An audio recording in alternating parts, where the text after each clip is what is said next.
이 말씀을 듣는 하나님 나라의 거룩한 백성들 가운데 만왕의 왕이신 하나님께서 부어주시는 은혜와 평강이 충만케 임하시기를 축복합니다. 아멘. 말씀 보겠습니다. 마가복음 14장입니다. 43절입니다.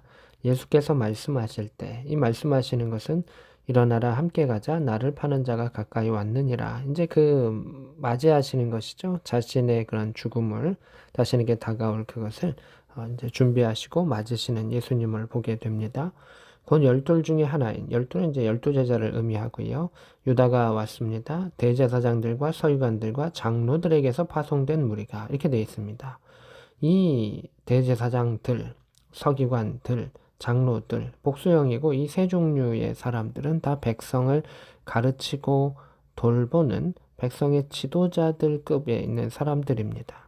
이스라엘 백성의 지도자들입니다. 영적인 지도자요, 삶의 지도자요, 또 어른들입니다. 근데 정작 그들이 하나님의 아들을 구별하지 못했고 하나님의 말씀의 뜻을 분별하지 못했으며 오히려 하나님과 대적하는 그 일들을 행합니다. 그들은 그것이 이스라엘을 위하는 것이고 하나님을 위하는 것이다 라고 생각을 했습니다.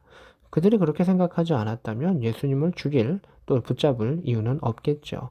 사람이 자신이 잘못된 줄 알고 행하는 것도 잘못이지만 사람들이 이게 옳아라고 생각하지만 우리가 잘못하는 경우도 종종 있다라고 하는 것입니다.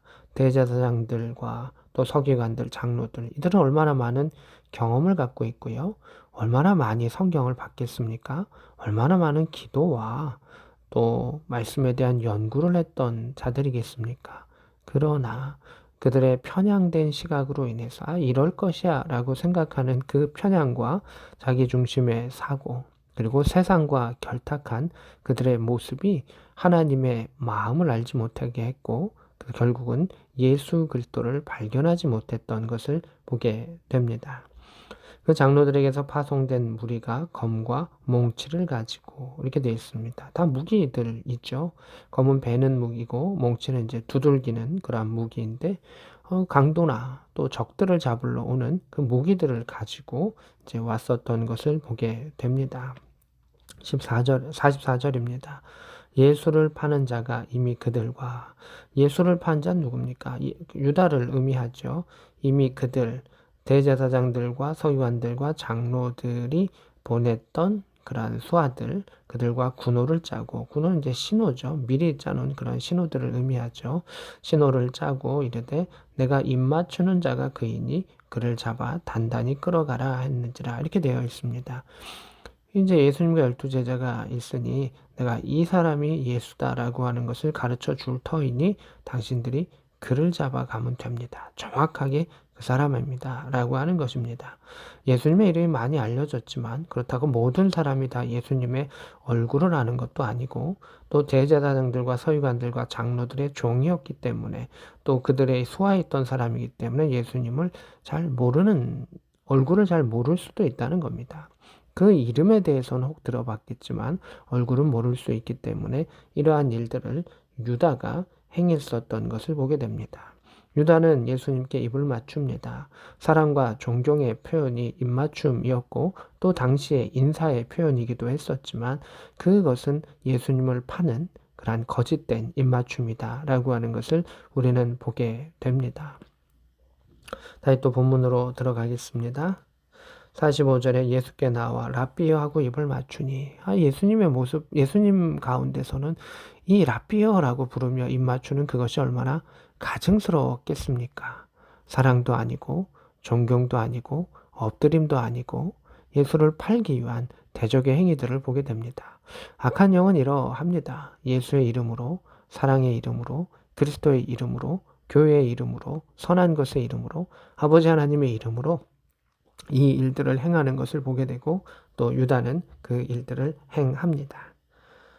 46절입니다. 그들이 예수께 손을 대어 잡거늘 예수님 이제 붙잡는 겁니다. 47절에 곁에 서 있는 자 중에 한 사람이 이 12제자 중에 베드로를 사실 의미하는 것이죠. 제자들 중에 한 사람이 칼을 빼어 대제사장의 종을 쳐서 그 귀를 떨어뜨리매 베드로가 품고 있던 칼이 있었는데 그 예수님을 공격하려고 했던 그 사람을 칼로 휙 쳤는데 귀가 이제 베어진 것을 보게 됩니다. 48절입니다.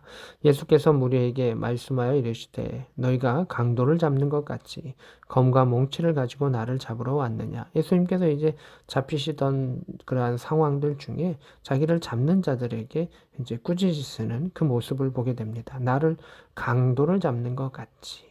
이 아주 흉악한 악한 범인을 잡는 것과 같이 검과 몽치를 가지고 나를 위협하고 때려잡으려고 왔느냐. 49절은 내가 날마다 너희와 함께 성전에 있으면서 가르쳤을 때 이렇게 되어 있습니다.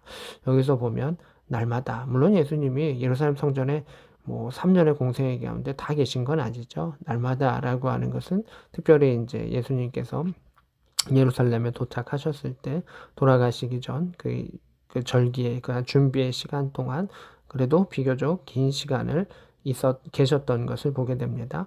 너희와 함께 성전에 이렇게 되어 있습니다. 예수님께서 그 사람들과 함께 성전에 계셨던 겁니다. 대제사장들과 서기관들과 장로들, 그 중에 종들 중에 일부도 거기 있었을 것이고 예수님을 대적하는 사람들과도 예수님은 함께 계셨던 것을 보게 됩니다.